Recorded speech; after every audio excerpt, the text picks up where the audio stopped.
Thank you to all of you, all of my friends and my family for being here today. This is a very special day for me because I'm here to announce that I'm running to be the next mayor of the City of Providence.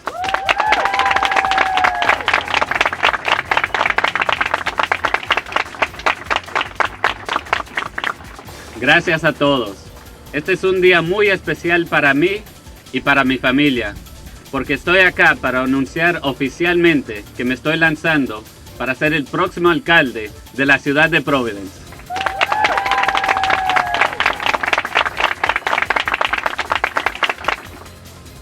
My name is Jorge Elorza, and I'm running for mayor for one reason, because I want Providence to be a place where working families can succeed. We live in one of the most wonderful cities in the country, and I firmly believe that Providence can be a place where every family can achieve their dreams. I want the middle class to thrive, and we will accomplish this by reaching out to every neighborhood and bringing them together and focusing on what we have in common.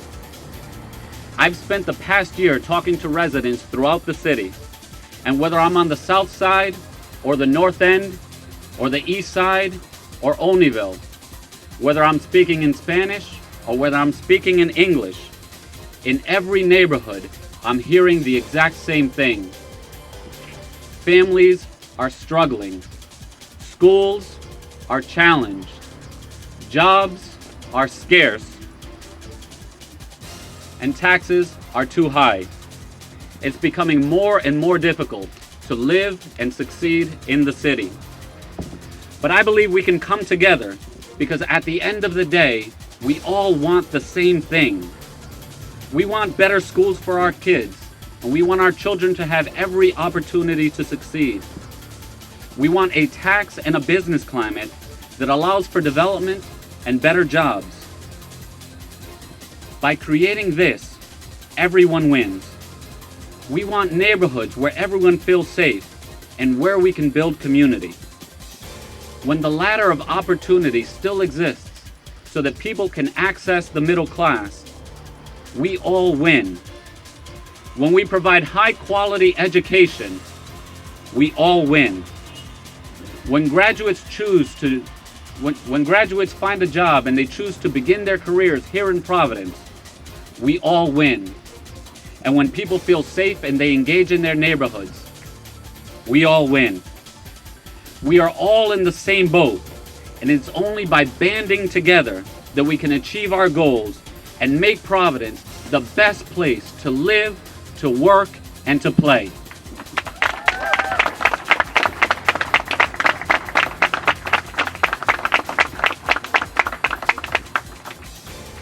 That's a tall order to achieve, and I'm running because I know it's possible to overcome great challenges and to bring the rest of our community with us. In fact, that's the story of my life. I was born into a family of immigrants right here in the West End. In fact, we lived on the second floor of this home for over 20 years. My parents, they're immigrants from Guatemala who came here searching for a better life. My mother is truly my inspiration. My mother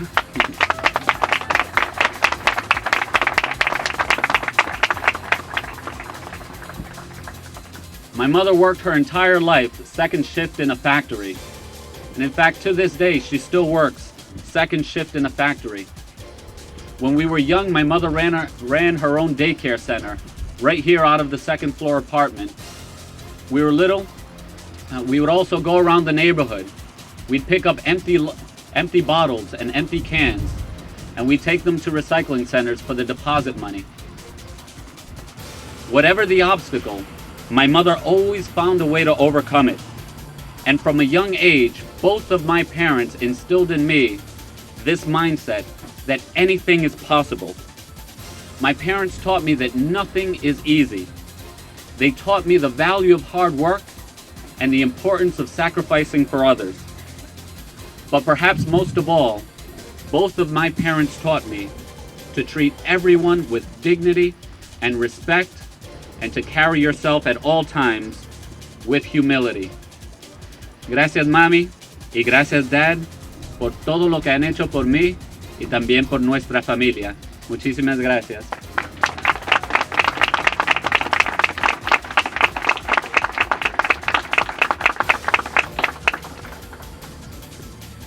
In spite of having such a supportive family, as a young man, I faced real challenges. I nearly didn't graduate from high school, and I was rejected by all of the universities to which I applied. Fortunately, CCRI was there for me and allowed me to get my act together. I worked hard, and I did well at CCRI, and then I transferred to the University of Rhode Island, but I still needed help. I had financial aid, I had the Pell Grant, I had talent development, the talent development program, and I had the support of my family. And I know I wouldn't have made it to school or through school without them. I nearly didn't make it through high school, and I went on to graduate first in my accounting class at URI. All I needed was the opportunity and the support. And I know there are so many other young people living in the city today that need that same thing. Just as others have invested in me, I believe it is my responsibility to invest in others. And as mayor, I will fight to make sure that others have those same opportunities and those same supports that I have been so fortunate to have in my life. I've been incredibly lucky. When I graduated from college, I left Providence and I had a job waiting for me on Wall Street in New York. I moved to New York, but sometimes life has a way of calling us back home. And that call for me came one day from my father, who phoned to tell me that one of my best friends from childhood had just been found dead. He was murdered. In fact, my friend Jose lived on the second floor of that house, right there in front of me. We used to play in this lot every day. I was 21 years old when I received that news, and as you can imagine, it impacted me deeply. It was at that moment that I made the decision to come back to Providence and to give back to the community that had given me so much. And this is why the issues that I'm going to talk about in this campaign, schools, jobs, and supporting neighborhoods, they're not just talking points to me. I have lived them, and I've seen how providing opportunity can be a blessing, and how denying those opportunities can be fatal. There's an urgency to our work, and as mayor, I will never forget that urgency and the high stakes behind all that we do. I chose to come back to Providence, and that's what led me to go to law school, to become an attorney, and to work for Rhode Island Legal Services. I specialized in housing law because safe and decent housing is the foundation of any successful society. Eventually, I became a housing court judge, where I fought to hold big banks accountable for the abandoned homes that they were allowing to fall into disrepair. I could not keep watching as banks allowed home after home to become neighborhood eyesores. So I began issuing subpoenas to banks, ordering them to appear before me and to appear with a time frame and a plan for making the repairs. At first, the banks didn't appear. They were too big to care about what was happening in our neighborhoods. So I found them in contempt of court. I had to fine them hundreds of thousands of dollars. I even threatened to arrest the presidents of some of the biggest banks in the world. That got their attention, and that got them to appear in my court.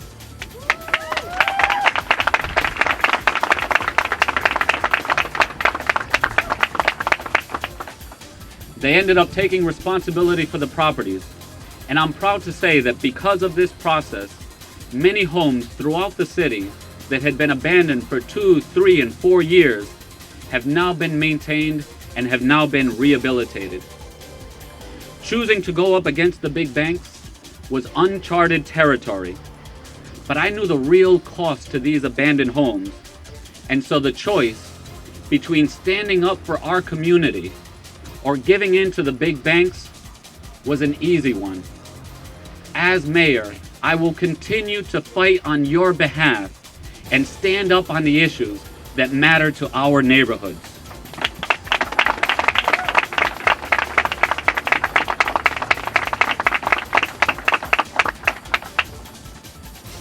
So that's who I am, that's what brings me to this moment, and that's why I'm running to be the next mayor.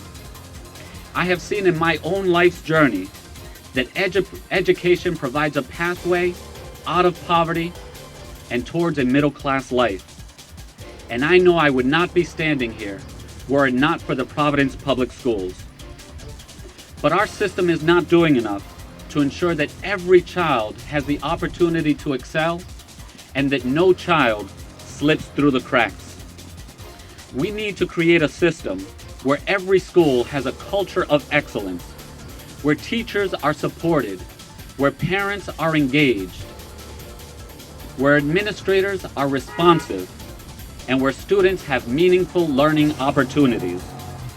We have to shift resources and decision-making authority and put them back into the schools and the classrooms where they belong.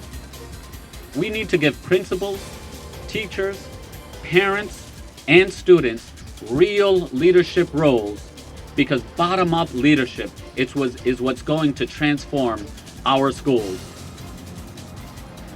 And by investing in education, we are also investing in the economy.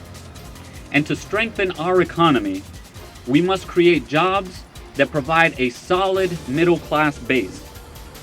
We can support job growth by eliminating disincentives to invest in our city and by supporting small businesses and entrepreneurs.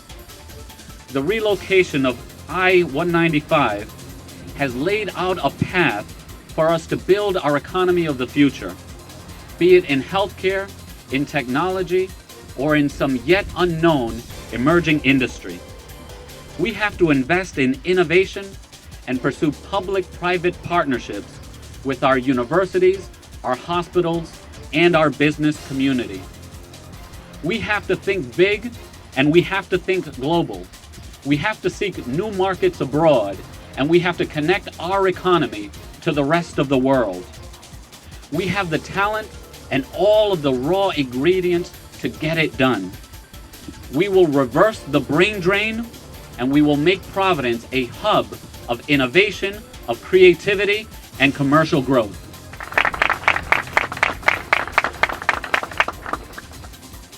And it is critical that as we construct this new economy, that we make sure that every person in this city has the opportunity to climb out of poverty. Too many people are working 60 to 80 hours a week, and instead of climbing the ladder to the middle class, they're becoming part of the permanent working poor. This is offensive and unacceptable. This is not the American dream. We are a stronger city, we're a stronger state, and we're a stronger society when we have a vibrant and healthy middle class. And the only way we're going to turn around our economy is by supporting working families and ensuring that they share in the city's success. And that will be a fundamental principle of my administration's economic development plan from day one.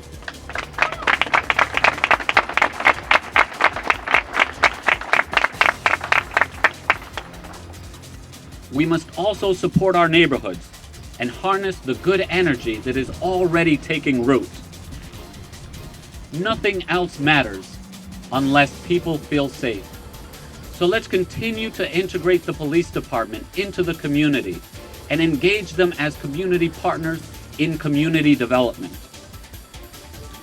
We are the creative capital, so let's integrate the arts into every neighborhood, every school, and every public space, and let's publicize this to the rest of the world.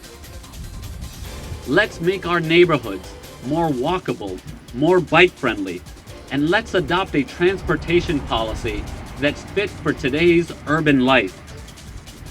Let's streamline government services and use technology where residents can interact easily and efficiently with their own government. And achieving this won't be easy, but I've never been one to write off difficult challenges. I've faced plenty in my own life, and we've faced plenty as a city. There is a line from a movie that I've always loved. In the movie The Princess Bride, there's a scene where the two characters decide that they have to cross a dangerous fire swamp. One character turns to the other and says, "We'll never make it." The other character says, "Nonsense. You're only saying that because no one ever has." I am confident that with your support and with your help, we can achieve what others might believe is impossible and get to the other side. In this race, we will build a great team. We will run a clean and respectable campaign, one that we can all be proud of. We will work tirelessly. We will spread our message and share our vision in every neighborhood in the city. And we will always remember and never forget that there is an urgency to everything that we do. Let's create a Providence with a vibrant and thriving middle class, a vanguard city where everyone has a chance to prosper and to achieve their dreams. As your mayor, I want us to rise together and succeed together as one community and as one Providence. Thank you all so much. May Providence guide our path. Y muchísimas gracias a todos.